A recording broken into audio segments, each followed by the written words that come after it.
Saudara, terima kasih Anda masih bersama kami dalam Berita Banten. Bagi Anda yang baru saja bergabung, kami hadirkan kembali 3 berita utama hari ini. Hendak ambil mobil, bos rental ditembak pelaku penggelapan mobil.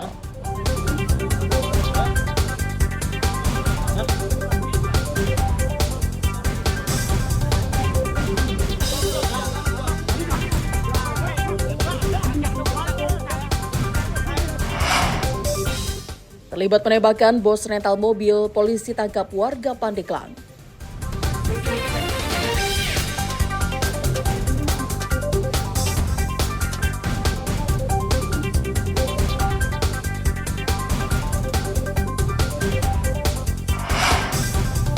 Harga cabai semakin meroket di Pasar Krangget Cilegon, pendapatan pedagang menurun.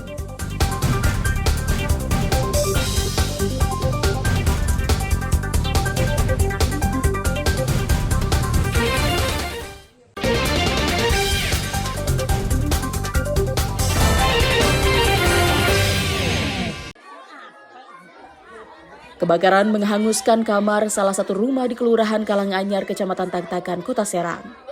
Sejumlah warga sempat panik setelah melihat kepulan asap keluar dari bagian kamar.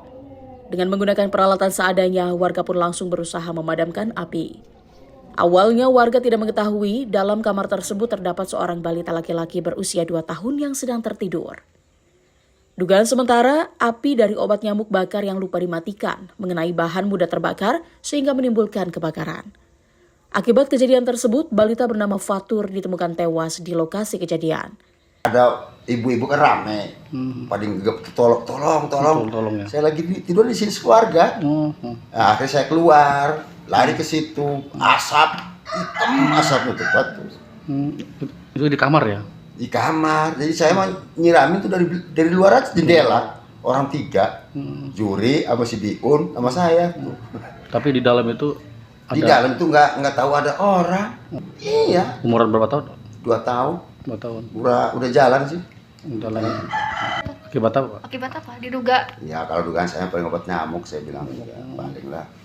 Polisi telah melakukan olah TKP untuk memastikan penyebab kebakaran. Dugaan sementara kebakaran akibat adanya obat nyamuk bakar yang lupa dimatikan. Waktu itu kejadian kebakaran yang diduga dari obat nyamuk bakar sehingga mengakibatkan ada korban jiwa meninggal dunia, yaitu atas nama Fatur, usia kurang lebih 2 tahun, alamat Kampung Parumasan, RT 04 RW 02, Kelurahan Kalanganyar, Tangtakan, Kota Serang. Atas permintaan keluarga, jenazah korban tidak diotopsi dan langsung diserahkan ke pihak keluarga untuk dimakamkan. Ariel Maranus dan Nama Sayuti melaporkan dari Kota Serang. Libur sekolah yang berbarengan dengan libur Natal dan Tahun Baru telah berakhir. Warga yang baru saja berlibur ataupun berkunjung ke kampung halaman kembali ke tempat tinggalnya untuk kembali beraktivitas. Salah satu moda transportasi yang banyak digunakan oleh warga yang baru berlibur yakni pesawat. Terminal 2 kedatangan Bandara Internasional Soekarno-Hatta Tangerang terpantau ramai penumpang yang baru saja turun dari pesawat. Tidak hanya penumpang domestik, jumlah penumpang internasional juga mengalami peningkatan. Bukan saja warga negara Indonesia yang tiba usai liburan di luar negeri, namun ada juga wisatawan mancanegara yang datang untuk berlibur di Jakarta pasca Tahun Baru guna menghindari kepadatan. Nisa dan Liza, beberapa di antaranya, keduanya hendak berlibur ke Jakarta hari ini karena baru mendapatkan cuti libur bekerja. Dari Malaysia. Datang ke Jakarta mau liburan. Oh, liburan? Ya, makan nasi padang. Oh, oke. Pagi sore. Sama siapa? Sama kawan. Kawan ya. Kenapa memilih liburan setelah Tahun Baru nih? Memilihnya kenapa setelah Tahun Baru? Baru ada cuti. Oh, baru dapat cuti. Ya. Rencana berapa hari di Jakarta? Di 3 hari 2 malam. Pengguna moda transportasi udara yang baru tiba ini mayoritas kebanyakan dari destinasi wisata sejumlah daerah di Indonesia maupun luar negeri. Dari 147.891 pergerakan penumpang, didominasi terminal kedatangan yakni mencapai 80.916 penumpang, Sedangkan terminal pemberangkatan sebanyak 66.975 penumpang baik domestik maupun internasional. Sedangkan pergerakan pesawat mencapai 1.027 penerbangan. Ariel Maranus dan Taufik Saleh melaporkan dari Kota Tangerang.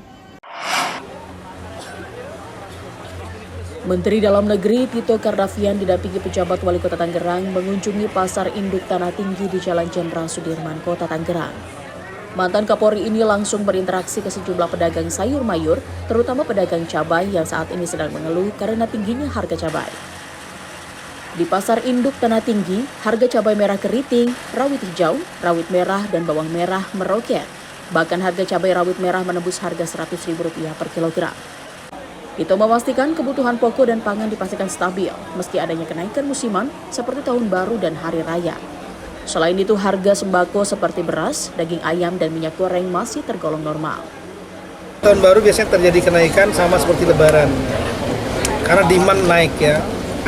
Nah, tapi Badan Pusat Statistik merilis bahwa kenaikan harga barang jasa meskipun naik, tapi relatif stabil. Transportasi justru malah menurun.